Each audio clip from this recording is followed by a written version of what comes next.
राधे राधे दोस्तों, जय श्री कृष्णा। मेरे चैनल में एक बार फिर से आप सबका स्वागत है।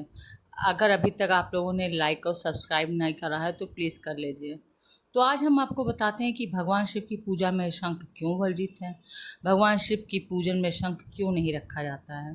माना जाता है कि पूजा स्थल पर शंख रखने से सुख समृद्धि आती है और नकारात्मक ऊर्जा का नाश होता है। वहीं शिव की पूजा में शंख रखना वर्जित है। क्यों वर्जित है, तो चलिए हम आपको बताते हैं। हिंदू धर्म में हर देवी देवता के पूजन में कुछ विशेष नियम होते हैं।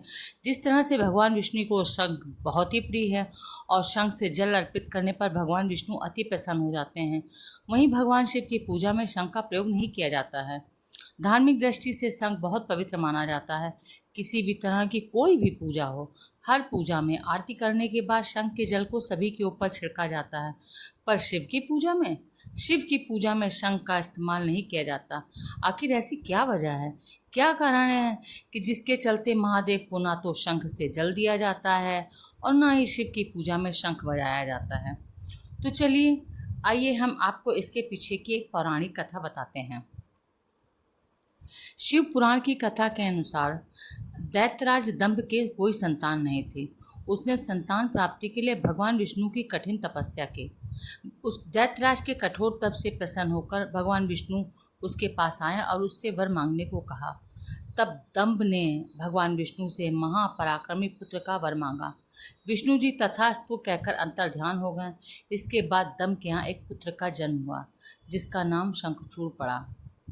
शंखचूड़ ने पुष्कर में जाकर ब्रह्मा जी को खुश करने के लिए घोर तप किया। तप से प्रसन्न होकर ब्रह्मदेव उसके पास आए और उससे वर मांगने के लिए कहा। तो शंखचूड़ ने उनसे वर मांगा कि देवताओं के लिए अजय हो जाए। ब्रह्मा जी ने तथास्तु कहकर उसे श्री कृष्ण कवच दे दिया। इसके बाद भाई ब्रह्मा जी ने उसकी तपस्या से प्रसन्न हो गए थे, तो प्रसन्न होकर उन्होंने उसे धर्मध्वज की कन्या तुलसी से विवाह करने की आज्ञा दी और आज्ञा देकर अंतर्ध्यान हो गए। ब्रह्मा जी की आज्ञा से तुलसी का विवाह चंद्रचूड़ के साथ हो गया। अब ब्रह्मा जी के वरदान जब मिल गया था, तो ब्रह्मा जी का वरदान मिलने के बाद शंखचूड़ में अहम आ गया, उसे घमंड हो गया और उसने तीनों लोकों में अपना स्वामित्व स्थापित कर लिया। शंखचूड़ से त्रस्त होकर देवता ने विष्णु भगवान के पास जाकर मदद मांगी, लेकिन अब विष्णु भगवान कर ही क्या सकते थे। उन्होंने तो खुद ही दंभपुत्र का वरदान दे दिया था। इसलिए विष्णु भगवान जी जो हैं, उन्होंने शंकर जी की आराधना करी कि अब महादेव ही कुछ करेंगे। विष्णु भगवान ने जब शंकर जी की आराधना करी तो शिव जी ने देवताओं की रक्षा के लिए चल दिए, लेकिन श्री कृष्ण कवच और तुलसी के पतिव्रत धर्म की वजह से शिव जी उसका वध नहीं कर पाए, अर्थात उसका वध करने में सफल नहीं हो पा रहे थे। इसके बाद भगवान विष्णु ने जब शंकर जी भी उसका वध नहीं कर पाए, तो भगवान विष्णु ने ब्राह्मण का रूप धारण किया और ब्राह्मण का रूप धारण करके वो दैत्यराज के पास गए। दैत्यराज के पास जाकर उन्होंने उससे उसका श्रीकृष्ण दान में मांग लिया। दैत्यराज ने अपना श्री कृष्ण कवच ब्राह्मण रूपी भगवान विष्णु को दे दिया और फिर उसके बाद भगवान विष्णु शंखचूड़ का रूप धारण कर तुलसी के पास गए और तुलसी की पवित्रता को भंग कर दिया, अर्थात तुलसी के शील का हरण कर लिया। इसके बाद भगवान शिव ने अपने त्रिशूल से शंखचूड़ का वध किया।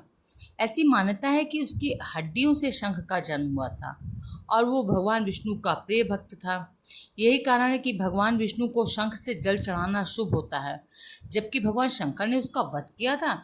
इसलिए शंकर जी की पूजा में शंख का प्रयोग वर्जित होता है, क्योंकि वो दैत्य शंखासुर के अस्थियों से बना होता है। तो दोस्तों, अगर आपने अभी तक हमारे चैनल को सब्सक्राइब नहीं करा, लाइक नहीं करा है, तो ज़रूर करिएगा और कमेंट ज़रूर करिएगा। आगे भी इसी